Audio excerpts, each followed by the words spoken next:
feeding of werewolves. Coming soon.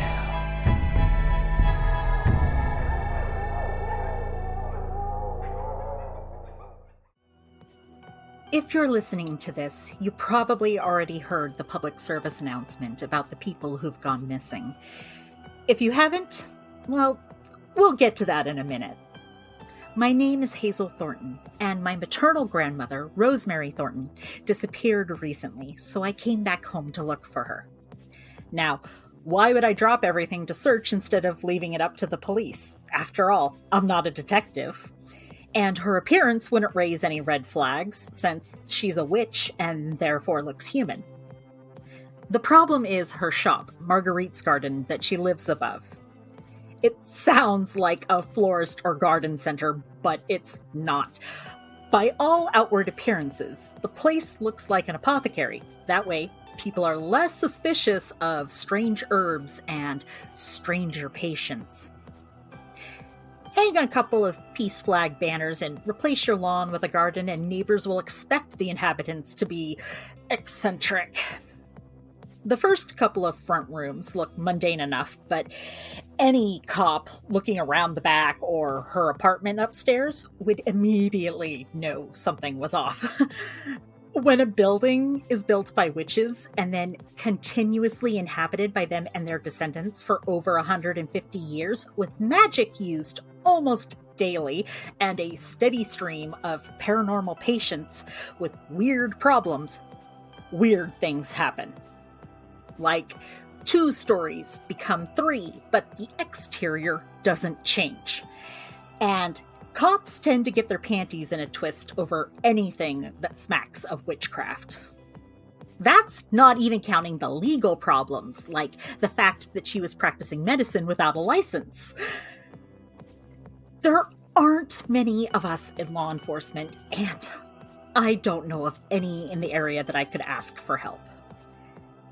At this point, you're probably wondering, like my dad is, why I would leave my residency program to go chasing after a woman who's probably just taking a long-deserved vacation without telling anyone. To give a better idea of why, I should probably explain what my childhood was like. I promise this is not going to turn into a therapy session. My mom died in a car wreck when I was still in diapers. She was a witch like her mom and married a human. I don't know how much she explained to my dad.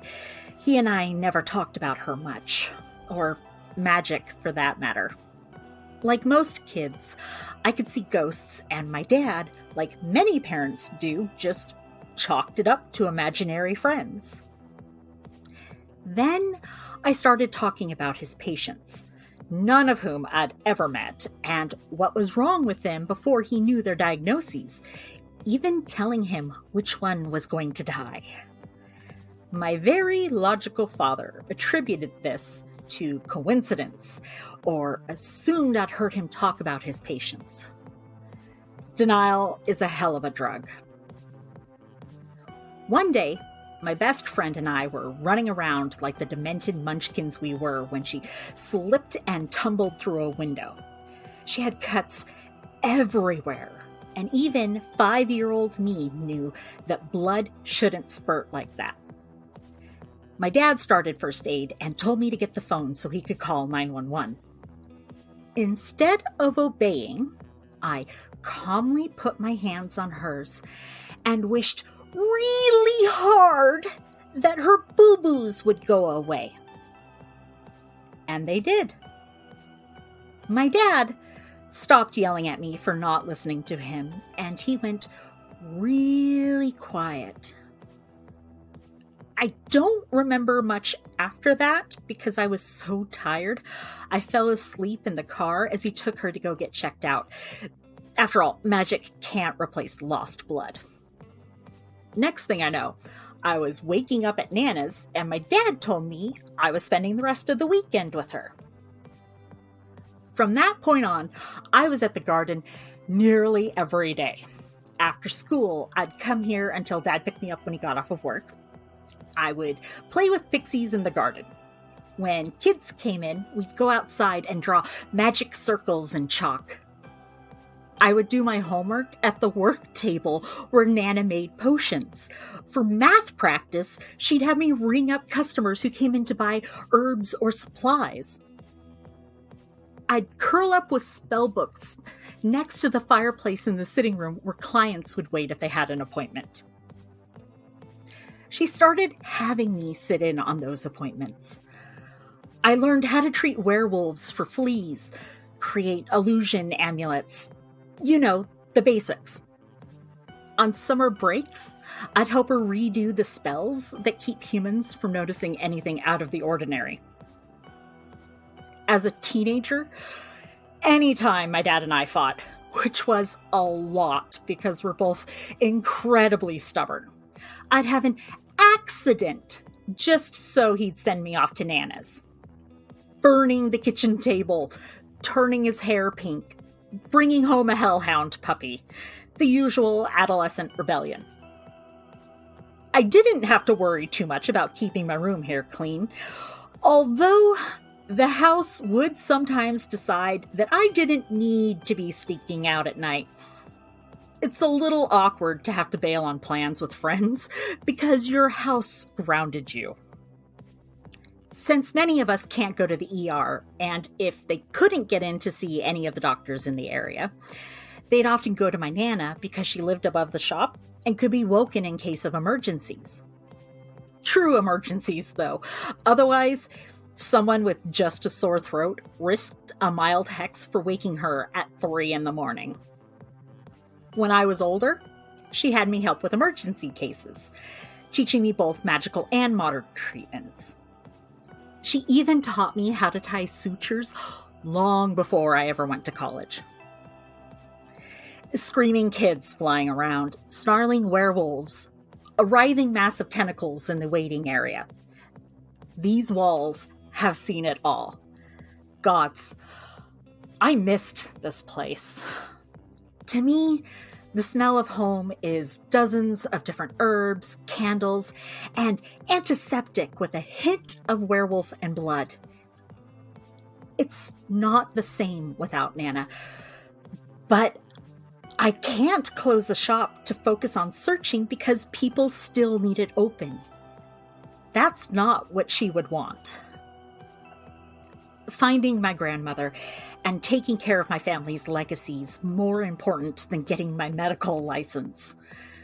So I called up a friend in town and asked if he wanted to ruin a perfectly good friendship by working together to run the shop and look for her. Hey, what's up with this pneumatic tube? It looks all steampunk. Julia! I'm recording!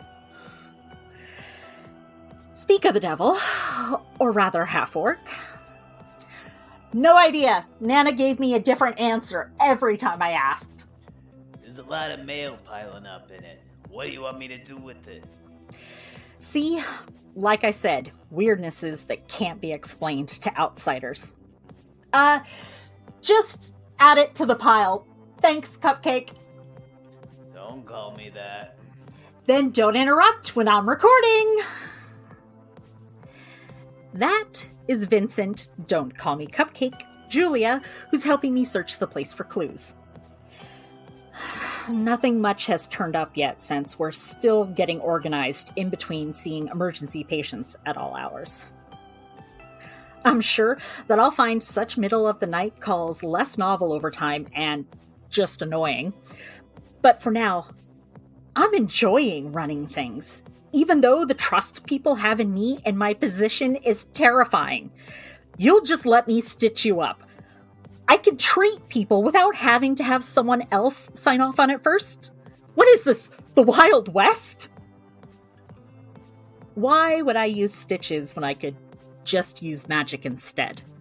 Well, what if I wore myself out using magic on simple cases and had nothing left in the tank for someone with a serious case of demonic possession? If someone can go to a regular human clinic, they're strongly encouraged to in order to ease the pressure on resources for our kind. anyone who can pass for human can get a prescription refill anywhere. But not everyone can lift a curse or treat a werewolf who's allergic to himself. Speaking of allergies, it's funny the things you only notice after being away for a while. For example, all sorts of people come through here, but no one's allergies seem to bother them, no matter what or who they're allergic to. Since the place is an old Victorian house, there's no central air, let alone HEPA filters. You know, I never even thought about any of these things before studying in a standard clinical setting.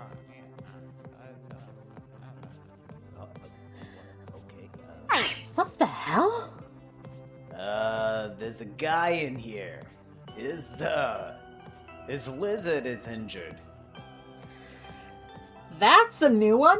Does it have a turtleneck? What? No, it looks like a lizard. It has a wing.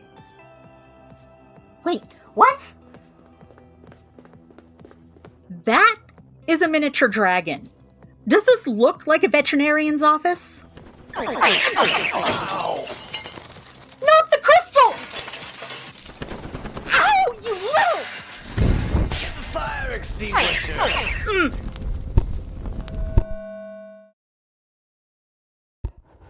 Damn lizard better not have broken this thing.